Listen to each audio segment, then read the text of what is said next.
disyariatkannya untuk membaca as-salatu jami'ah. Ya, tidak ada dalil disyariatkannya untuk membaca as-salatu jami'ah sebelum salat istisqa.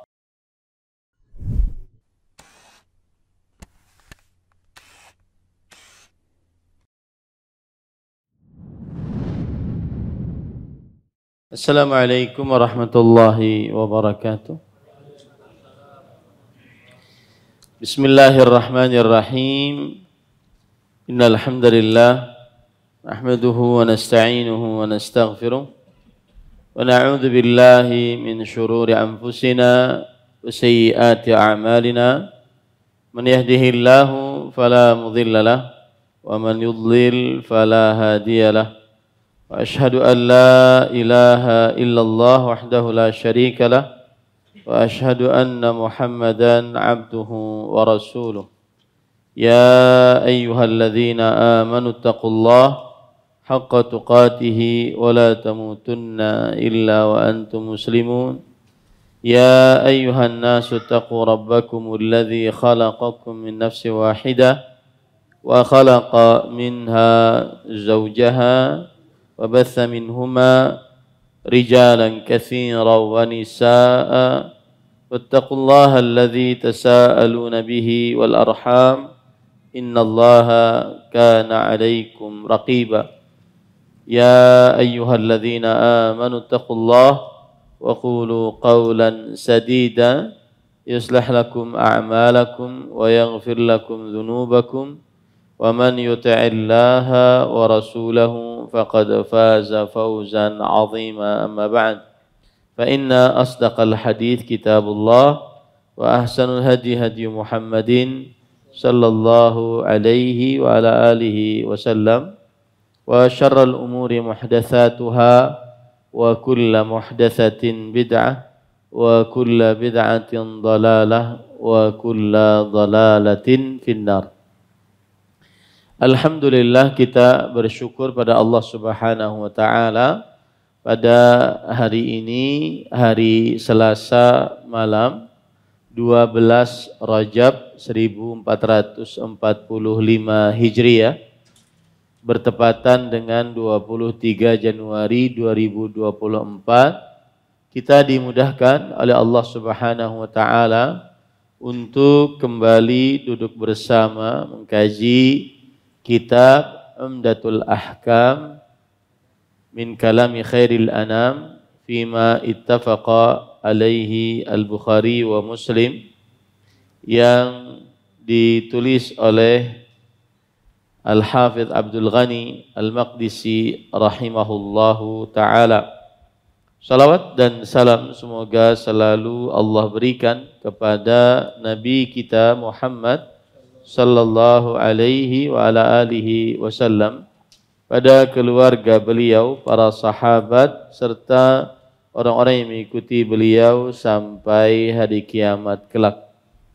Dengan nama-nama Allah yang husna dan sifat-sifat yang mulia, kita berdoa, Allahumma inna nas'aluka ilman nafi'an wa rizqan tayyiban wa amalan mutaqabbala. Allahumma amin. Ahibati fillah, afanillahu iyyakum. Pada pertemuan sebelumnya kita sudah menyebutkan permasalahan apakah salat istisqa ada azan dan iqamah. Jawabannya adalah tidak ada untuk salat istisqa azan dan iqamah. Tidak ada untuk salat istisqa azan dan iqamah. Dan disebutkan oleh Imam Ibnu Qudamah rahimahullahu taala, wala yusannu laha azanun wala iqamah la na'lamu fihi khilafan. Imam Ibnu Qudamah dalam kitabnya Al-Mughni dari mazhab Hambali berkata, tidak disunnahkan untuk salat istisqa azan dan iqamah apapun. Kami tidak mengetahui di dalamnya terjadi khilaf. Nah, kemudian disebutkan juga oleh Imam An-Nawawi rahimahullahu taala, wa ajma'u annahu la yu'adzanu laha wa la yuqam, lakin yustahabbu an yuqala as-salatu jami'ah. Para ulama berijma, bersepakat bahwa tidak dikumandangkan azan untuk salat istisqa, tidak juga diiqamahkan. Akan tetapi dianjurkan untuk mengucapkan as-salatu jami'ah. As-salatu jami'ah. Dan ini khilaf di antara para ulama, apakah mengucapkan as-salatu jami'ah atau tidak. Para ikhwan yang dirahmati oleh Allah Subhanahu wa taala, tidak ada dalil yang menunjukkan bahwa disyariatkannya untuk membaca as-salatu jami'ah. Ya, tidak ada dalil disyariatkannya untuk membaca as-salatu jami'ah sebelum salat istisqa. Ya, sebelum salat istisqa. Kemudian di antara yang menukilkan ijma' bahwa tidak ada azan dan iqamah untuk salat istisqa yaitu Ibnu Battal, sebagaimana disebutkan di dalam kitab Fathul Bari yang ditulis oleh Al-Hafidh Ibnu Hajar.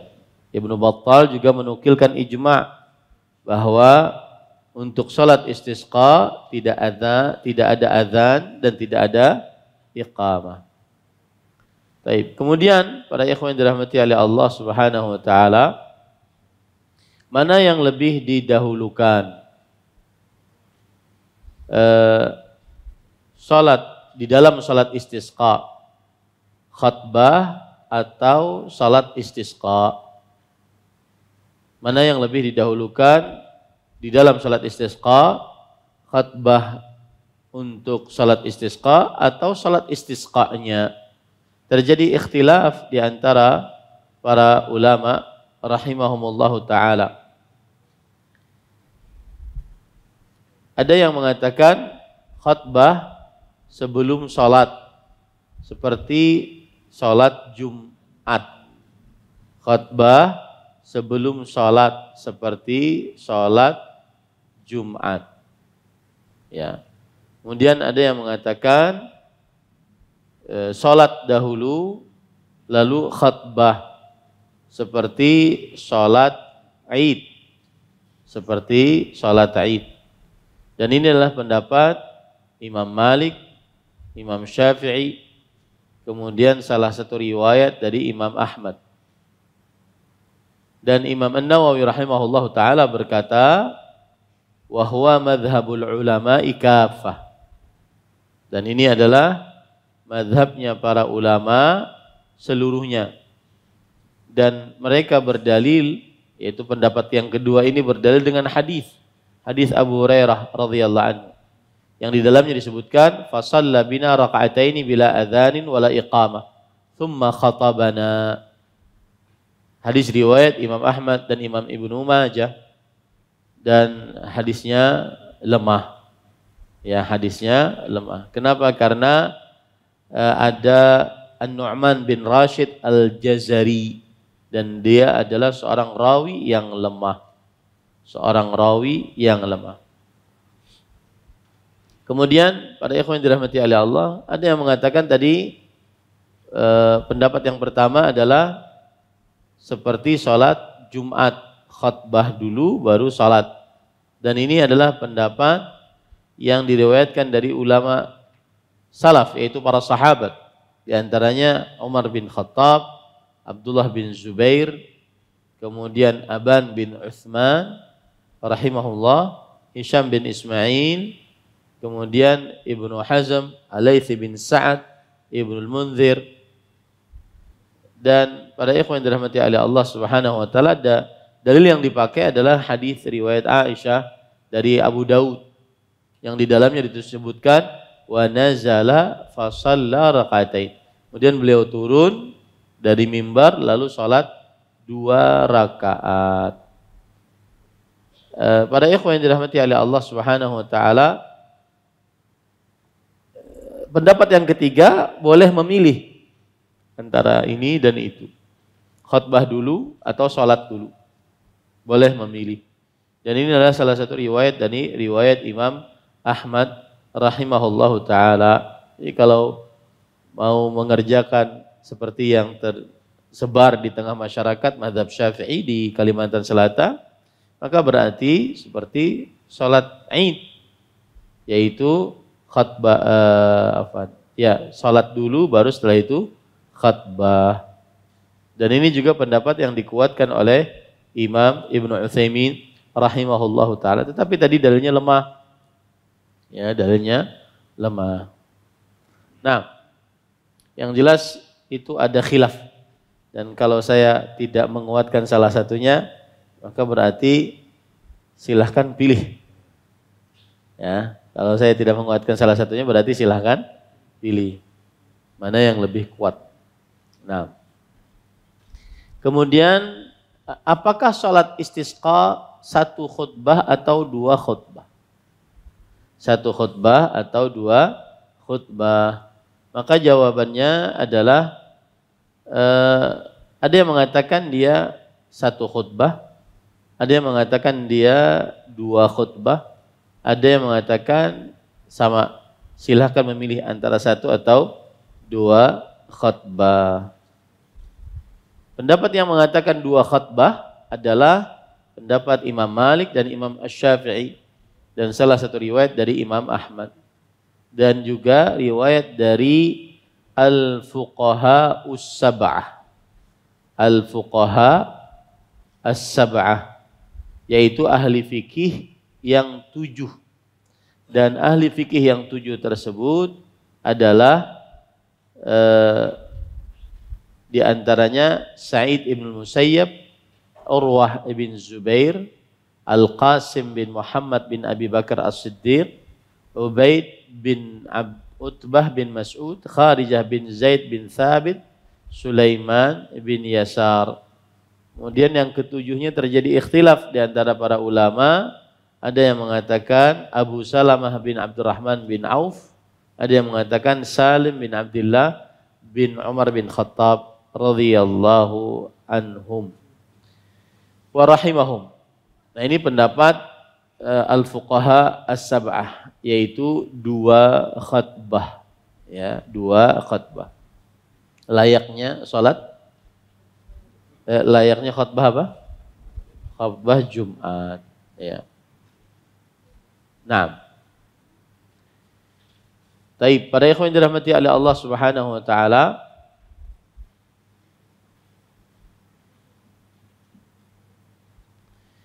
apakah kemudian dianjurkan bagi imam jika telah selesai khutbah istisqa untuk menghadap kiblat dan membalik surbannya? Kan ada bisi surban lah. Ya, minjam biar contoh. Rifqan ada contoh di enggak ada.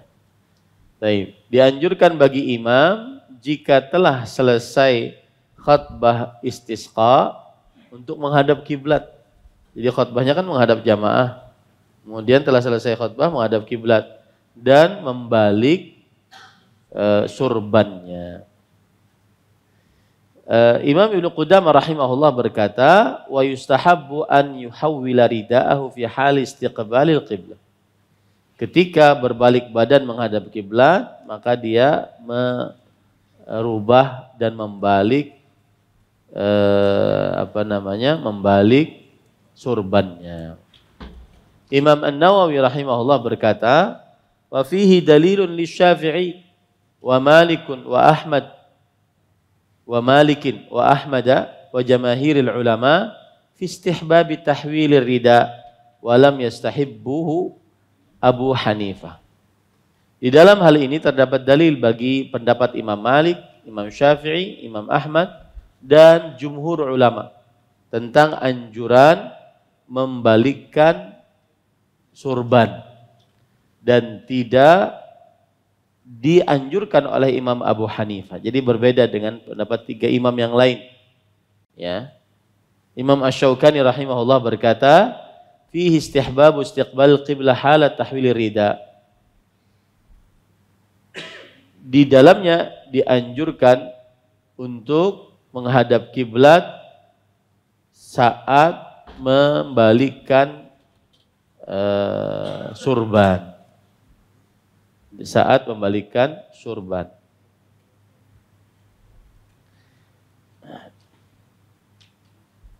Nah, jadi setelah khutbah, kemudian setelah itu menghadap kiblat, dan saat itu membalikkan surban. Ya. Apakah makmum juga membalikkan surban mereka sebagaimana imam? Maka para ikhwan yang dirahmati oleh Allah Subhanahu wa taala, ini juga khilaf di antara para ulama. Ada yang mengatakan ini khusus bagi imam, ada yang mengatakan ini khusus bagi imam dan makmum dianjurkan.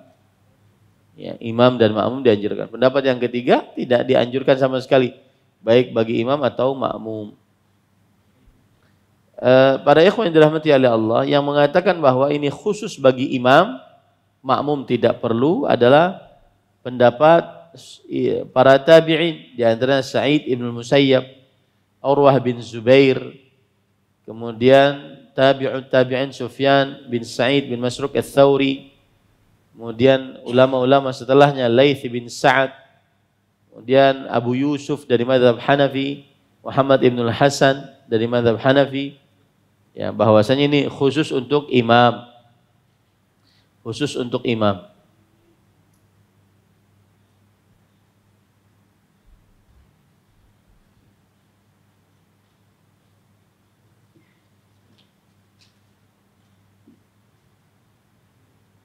Kenapa mereka mengatakan seperti itu? Karena tidak ada dalil bahwa makmum merubah atau membalik surban mereka di dalam hadis Abdullah bin Zaid radhiyallahu anhu. Dalam hadis Abdullah bin Zaid tidak disebutkan bahwa bahwa makmum membalikkan surbannya.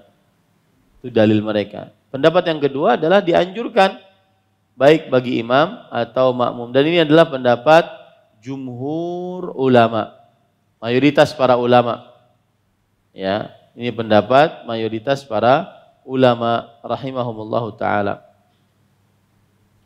Karena di sana ada tambahan riwayat wa hawwala ridaahu faqallabahu dhahran li batnin wa tahawwalan nasu ma'ah. Rasulullah SAW membalikkan surbannya, maka beliau membalikkan yang di dalam menjadi yang bawah menjadi yang atas menjadi yang bawah. Dan juga manusia mengikuti membalikkan bersama beliau. Akan tetapi tambahan riwayat ini menurut al-muhaddits al-Imam Al-Albani rahimahullah adalah tambahan yang lemah. Jadi wallahu alam, para ikhwan yang dirahmati oleh Allah Subhanahu wa taala, yang ulun pernah lihat di Arab Saudi adalah imam saja atau khatib saja yang membalikkan, sedangkan yang makmum tidak. Allahu alam. Kemudian bagaimana cara membalikkan surbannya ataupun surbannya? Membalikkan surbannya. Maka ada pendapat yang mengatakan bahwa bagian kanan dibalik bagian kiri. Nah, makanya kalau ada nih asik. Ini kan cuma begini-gini. Bagian kanan dibalik ke bagian kiri. Enggak diingat tadi bawa. Ya, bagian kanan ke bagian kiri. Ya pokoknya surban yang di sini dipindah yang ke sini. Surban yang di kiri dipindah ke kanan. Ini pendapat yang pertama. Pendapat yang kedua adalah ada tambahan, yaitu bagian atas ke bawah. Bagian atas ke bawah. Jadi sudah dibalik sini, atas bawahnya juga dibalik. Nah, seperti itu. Ya. Wallahu alam, para ikhwan yang dirahmati oleh Allah Subhanahu wa taala, di dalam hadis Abdullah bin Zaid disebutkan ja'alal yamina 'ala shimal. Yang artinya menjadikan kanan, yang bagian kanan tadi di atas bagian kiri. Bagian kiri tadi di atas bagian kanan. Nah, jadi pendapat yang pertama lebih kuat. Tanpa harus melakukan tangkis. Tangkis itu artinya adalah bagian atas ke bawah, atas, yang bawah ke atas. Tidak perlu dibalik. Tapi bagian kanan ke kiri, bagian kiri ke kanan. Nah, kemudian para ikhwan yang dirahmati oleh Allah, jika dia tidak memakai kecuali jubah seperti kita ini, pakai jubah saja. Apakah dia balik juga jubahnya? Apakah dia balik juga jubahnya? Maka para ikhwan yang dirahmati oleh Allah, kata Imam Ibnu Utsaimin rahimahullah, la, li'anna al-qalba lirida wal qamisu naibun manabal izar warida. Tidak, karena membalik itu hanya untuk surban, sedangkan gamis, jubah yang dipakai seperti ini adalah dia gantian dari pakaian atas dan sarung, pakaian atas dan sarung. Ya. Amma idza kana alaihi qut fa innahu yaqlibuhu li'annahu qaribun minar rida. Beda dengan jaket. Kalau dia pakai jaket, maka dia membaliknya. Nah,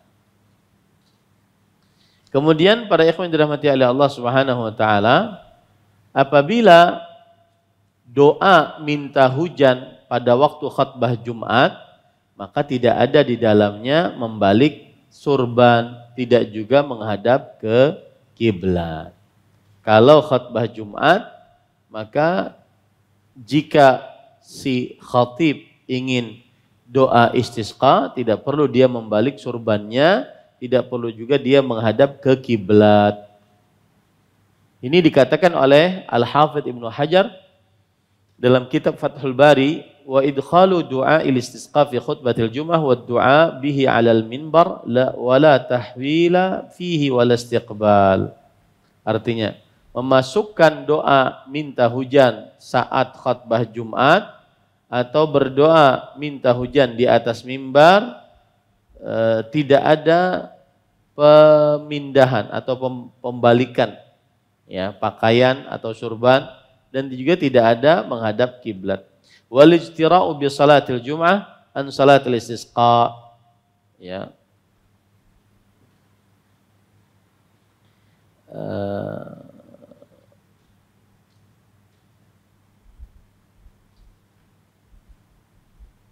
Dan tidak boleh disamakan antara sholat Jumat dengan sholat istisqa.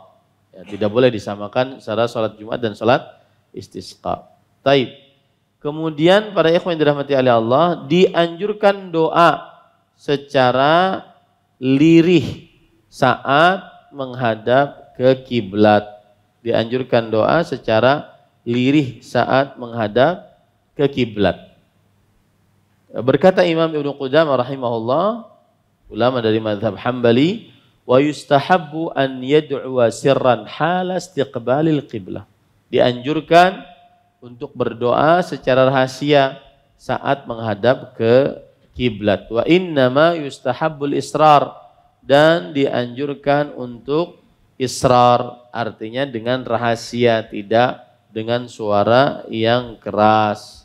Liyakuna aqrab binal ikhlas, agar lebih dekat dengan keikhlasan.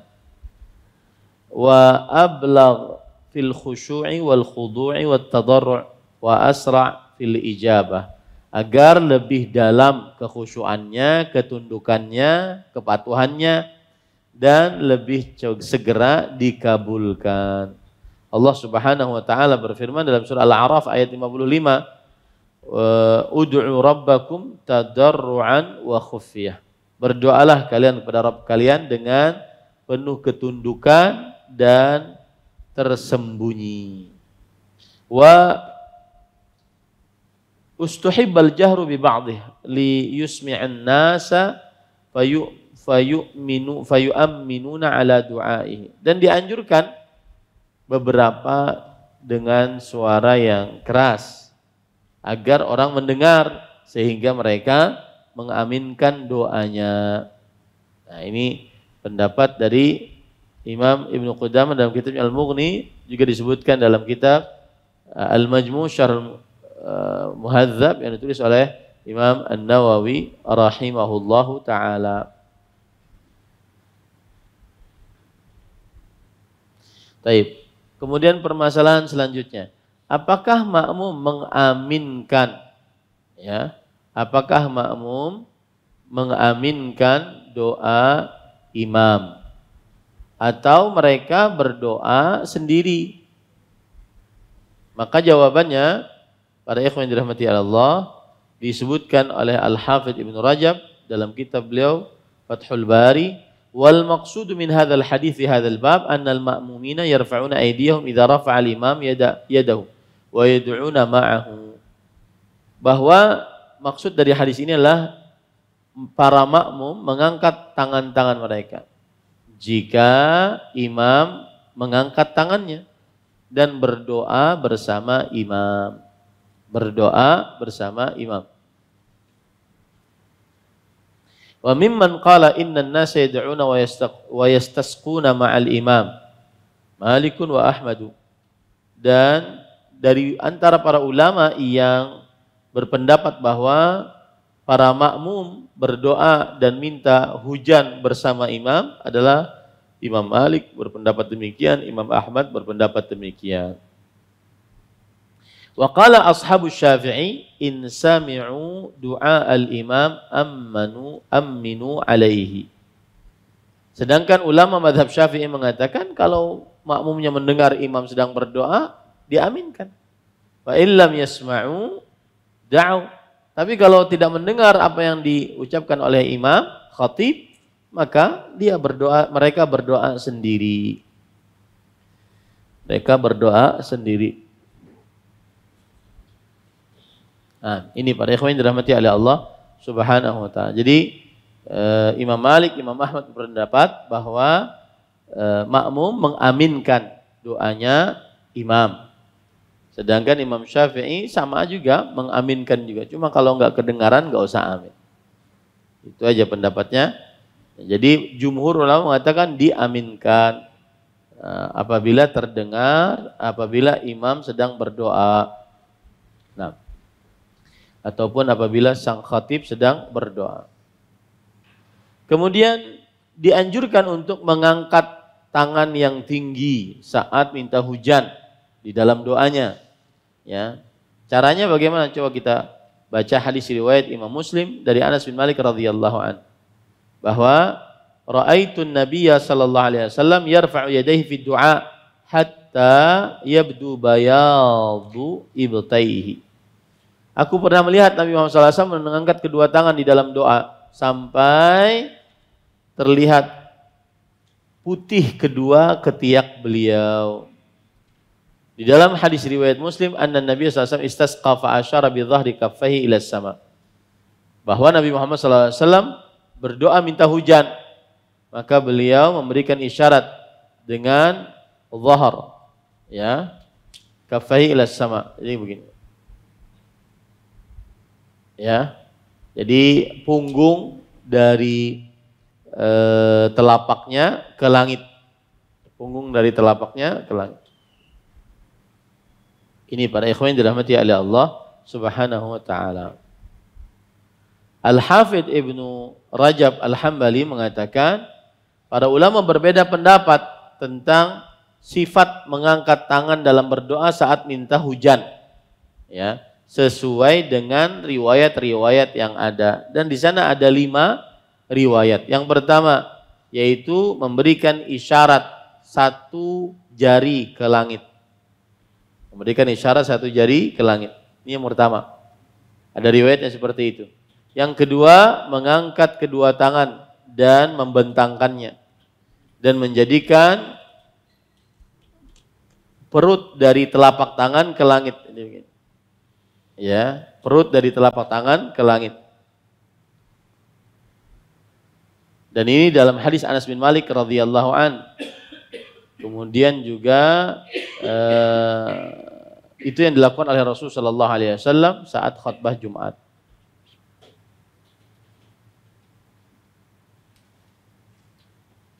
Yang ketiga adalah mengangkat kedua tangan dan punggung telapak tangan dihadapkan ke kiblat. Begini. Asalnya begini, yang kedua begini, ya, yang ketiga begini. Jadi sedangkan perut dari telapak tangan ke wajah, seperti ini. Ya, bisa seperti ini atau seperti ini. Punggungnya ke kiblat, kemudian telapak tangannya ke wajah. Itu yang ketiga. Yang keempat adalah kebalikannya, yaitu punggungnya begini. Ya. Jadi punggung telapak ke wajah orang yang berdoa. Itu yang keempat. Yang kelima yaitu membalikkan kedua telapak tangannya dan menjadikan punggungnya ke langit, ya begini. Kemudian perut telapak tangannya ke tanah. Disertai dengan memanjangkan tangannya. Kemudian mengangkat ke langit. Nah, gitu. Itu doanya Rasulullah sallallahu alaihi wasallam, sifat tersebut. Nah, gimana tadi yang pertama? Telunjuk 1 jari. Kemudian yang kedua, mengangkat telapak tangan, ya. Kemudian ini ke atas dengan cara ini dipanjangkan. Ya, ini yang kedua. Yang ketiga adalah mengangkat tangan, kemudian punggungnya menghadap kiblat dan perut telapak tangannya menghadap wajah. Yang keempat, kebalikannya. Yang keempat, kebalikannya. Yang kelima adalah seperti ini. Ya. Ininya dipanjangkan. Nah. Tapi para ikhwan dirahmati oleh Allah Subhanahu wa taala. Sekarang poin selanjutnya, hukum salat istisqa. Ada yang mengatakan salat istisqa hukumnya adalah sunnah muakkadah. Dan ini adalah pendapat kebanyakan para ulama. Sebagaimana hadis yang kita baca Abdullah bin Zaid radhiyallahu anhu. Ada yang mengatakan tidak disunahkan salat istisqa. Allahu akbar. Jadi para ikhwan yang dirahmati Allah, biasa dalam ilmu fikih ada ulama yang mengatakan ini adalah sunnah. Sebaliknya dia mengatakan ini bid'ah. Jadi jangan baperan. Jangan dikatakan ulama tersebut kemudian suka bid'ahkan. Jangan. Karena memang itu perkataan para ulama rahimahumullah. Imam Abu Hanifah mengatakan tidak disunahkan salat istisqa. Jadi kalau tidak disunahkan, berarti jika mengerjakan dia menyelisihi sunnah Rasul sallallahu alaihi wasallam. Nah, ini para ikhwan yang dirahmati oleh Allah Subhanahu wa taala. Ini pendapat yang lebih kuat adalah seseorang disunnahkan untuk salat istisqa.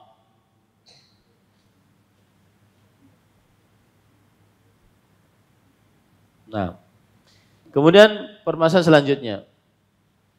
Apakah mengeraskan bacaan di dalam sholat istisqa? Jawabannya iya. Ya, mengeraskan bacaan. Karena di dalam hadis Abdullah bin Zaid disebutkan, "Tsumma shalla raka'atain jahara fihima bil qira'ah." Kemudian beliau sholat 2 rakaat. Beliau mengeraskan bacaan di dalam 2 rakaat tersebut. Ya.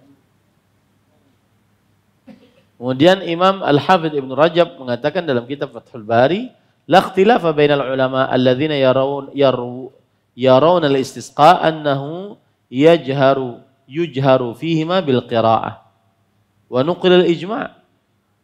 Ya, bahwa tidak ada perbedaan di antara para ulama yang berpendapat adanya salat istisqa bahwa dikeraskan bacaan pada 2 rakaat salat istisqa.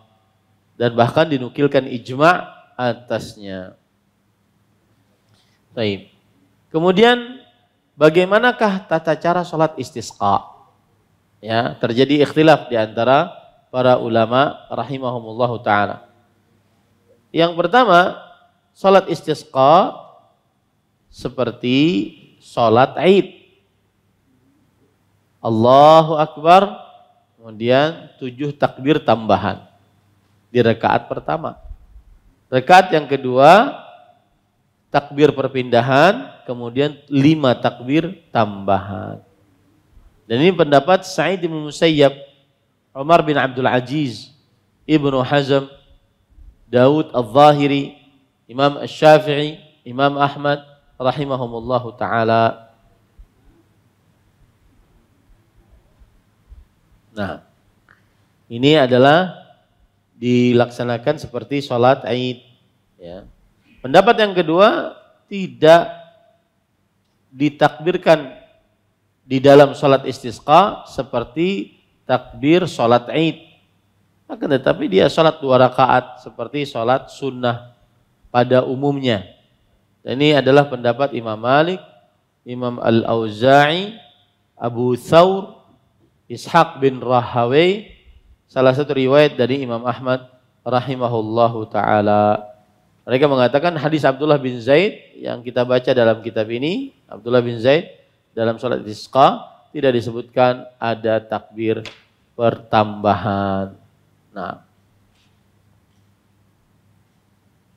ini juga khilaf di antara para ulama rahimahumullahu taala. Ya. Kalau saya katakan khilaf, agak susah menguatkan salah satu pendapatnya. Nah, kemudian pada ikhwan yang dirahmati oleh Allah Subhanahu wa taala, apakah mengulang salat istisqa kalau sudah salat istisqa akan tetapi belum diberi hujan? Apakah mengulang atau tidak? Kalau sudah minta hujan tapi belum diberi hujan, maka wallahu alam, jika sudah minta hujan, ya, kemudian belum diberi hujan, maka dia mulai ulang hari kedua, hari ketiga, dan inilah pendapat Imam Malik, Imam Syafi'i, dan Imam Ahmad rahimahullahu taala.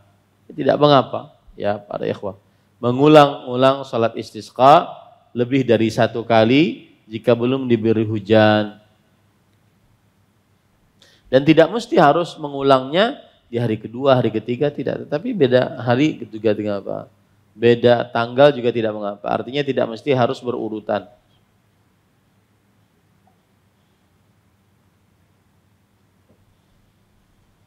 Taib. Kemudian kejadian, kalau kejadian sudah siap-siap untuk sholat istisqa, lalu hujan, belum diminta lagi hujan sudah. Ya, belum diminta langsung hujan.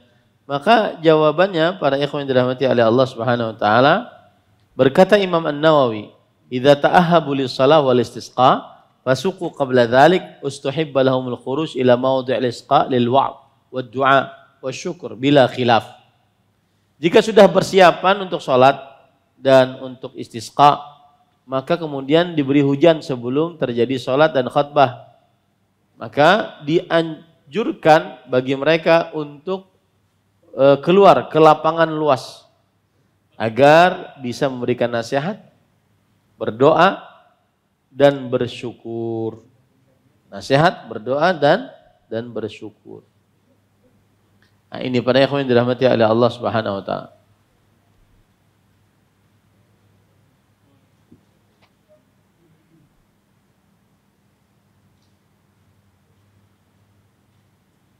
Tapi ada pendapat dari Imam Ibnu Utsaimin rahimahullah, kalau sudah turun hujan lalu mereka tetap mau sholat istisqa, ini namanya pelaku bid'ah.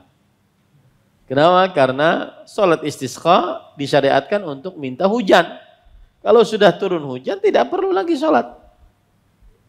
Nah, ini pendapat beliau.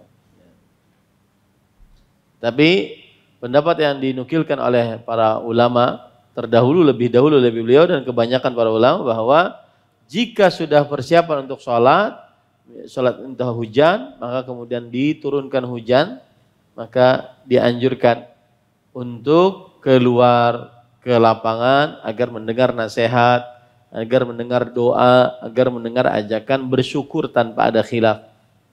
Ya. Nah, kemudian jika keluar untuk istisqa,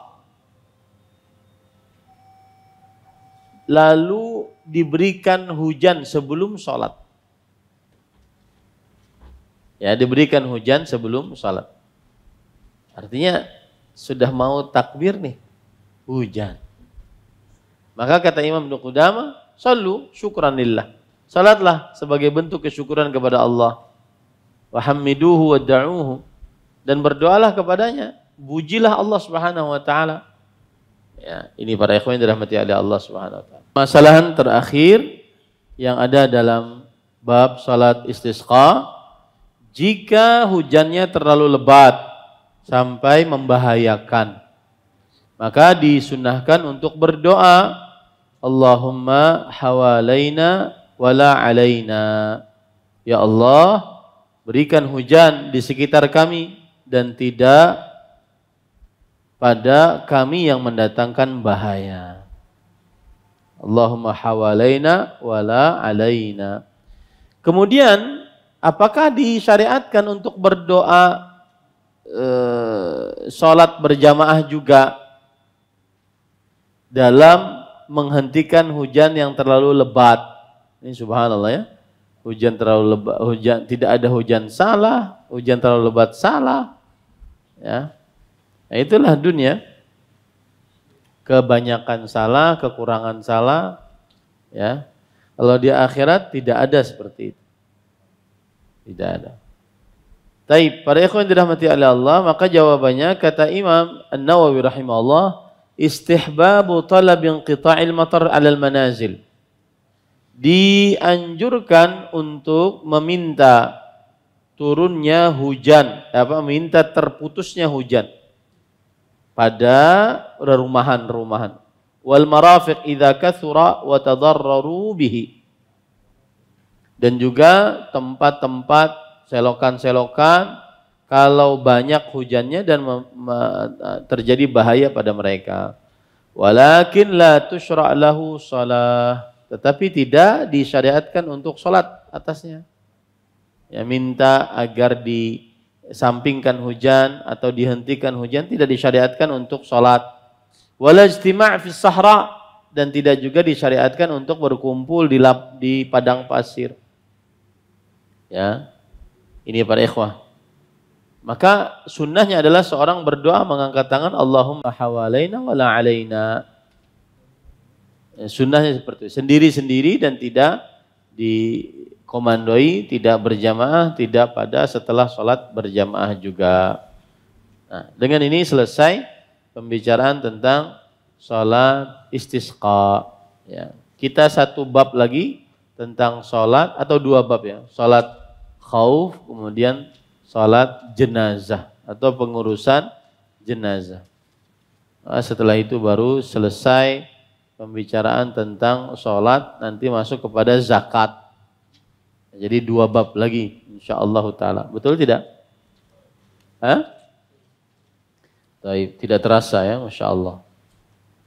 Jadi sampai bab 31, baru setelah itu Kitabus shalah selesai. Jadi 2 bab lagi. Bab salat khauf, kemudian bab salat jenazah atau pengurusan jenazah. Baru setelah itu kita ganti kitab. Maksudnya ganti kitab itu ganti pembicaraan. Ya, kitabuz zakat. Ya, tidak terasa. Nah, wallahu alam. Ini yang bisa disampaikan. Jika ada yang ingin ditanyakan atau ada yang ingin memberi pendapat, tafadhal, silakan.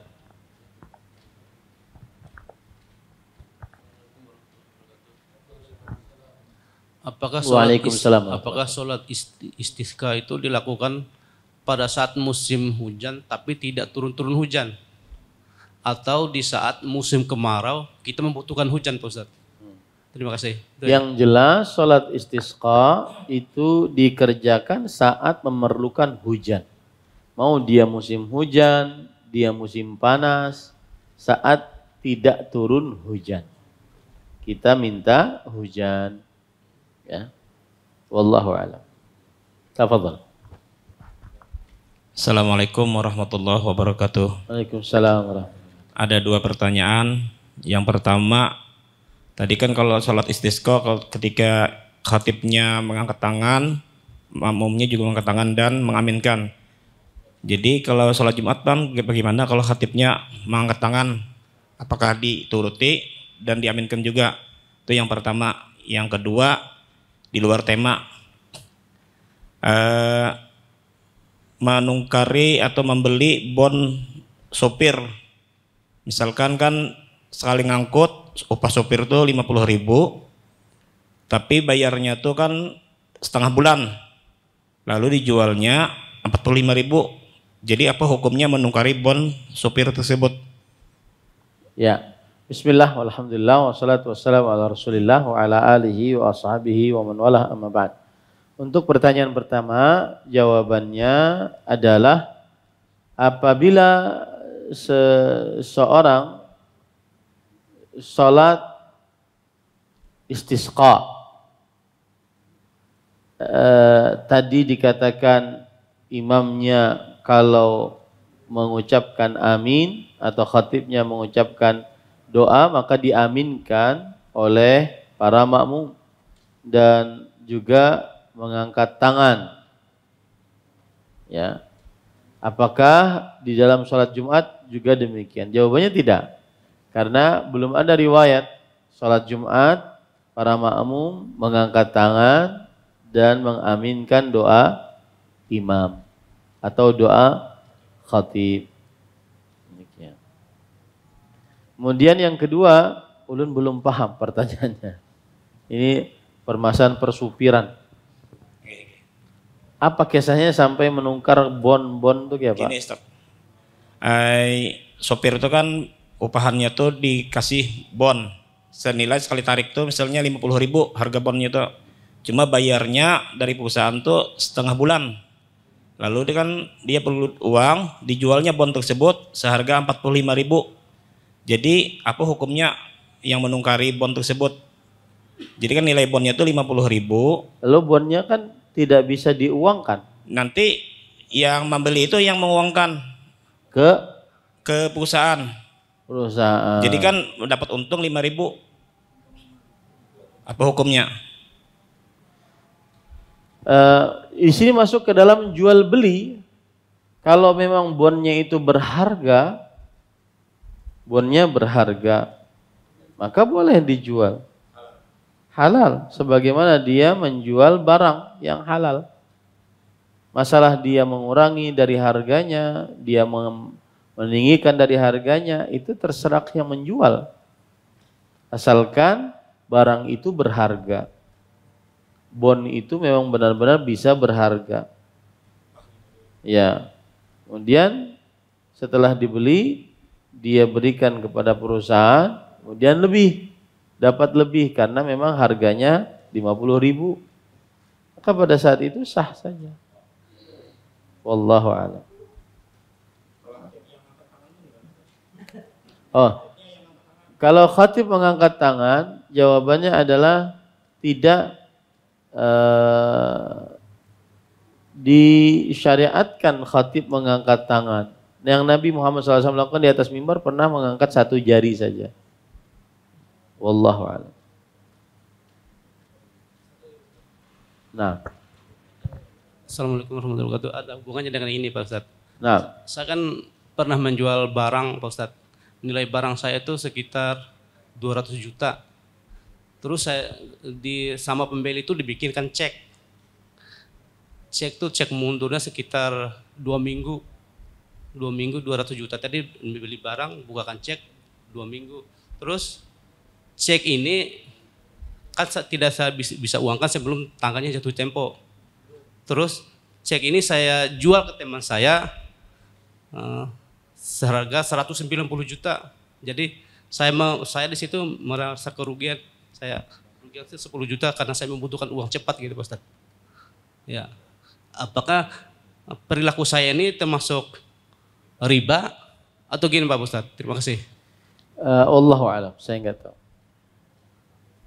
Kalau tadi dia agak ringan, maksudnya bukan nominalnya, akan tetapi ringannya dari sisi dia adalah hukum khusus, bondnya khusus dan diketahui oleh perusahaan. Tapi ini cek bisa jawabannya umum, saya nggak berani jawab. Allahu a'lam. Karena kenapa? Karena cek tersebut ada tulisannya biasanya. Nah, kemudian dijual dengan harga yang lebih kurang. Nah, apakah di situ cek ini boleh dijual seperti itu atau tidak? Saya tidak tahu. Coba nanti kita tanyakan. Para ikhwah yang dirahmati oleh Allah Subhanahu wa taala, berkata Imam Ibnu Utsaimin, raf'ul yadaini 'inda ad-du'a fil khutbah innama yushra'u fi du'a'il istisqa faqat. Mengangkat kedua tangan ketika berdoa di dalam khutbah hanya disyariatkan di dalam doa istisqa saja. Ya, hanya disyariatkan dalam istisqa saja. Nah,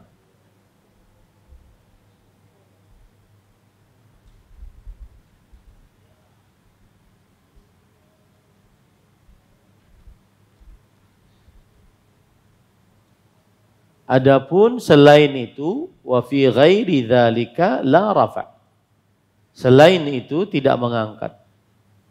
La lil imam wa la lil ma'mum. Tidak bagi imam sang khatib, tidak juga bagi sang makmum. Walihadza ankara as-sahabatu radhiyallahu anhum ala Bishr ibn Marwan hina rafa'a yadayhi bidu'a fi khutbatil Jum'ah. Oleh sebab itu, para sahabat Nabi radhiyallahu anhum mengingkari Bishr bin Marwan ketika mengangkat kedua tangannya saat berdoa di dalam khutbah Jumat. Wa innama yushirul imam isyarah faqat 'inda du'a isyaratun ila 'uluwil mad'u wa huwa Allah tabaraka wa ta'ala. Tapi imam cukup memberikan isyarat saja ketika doa, isyarat yang menunjukkan bahwa Allah yang kita berdoa kepadanya maha tinggi. Nah, makmum tidak.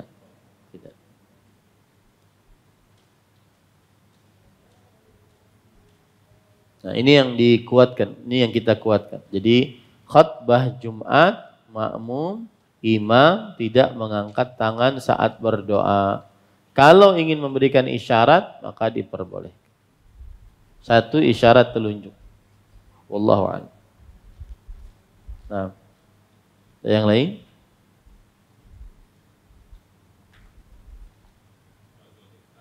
Taufik barak.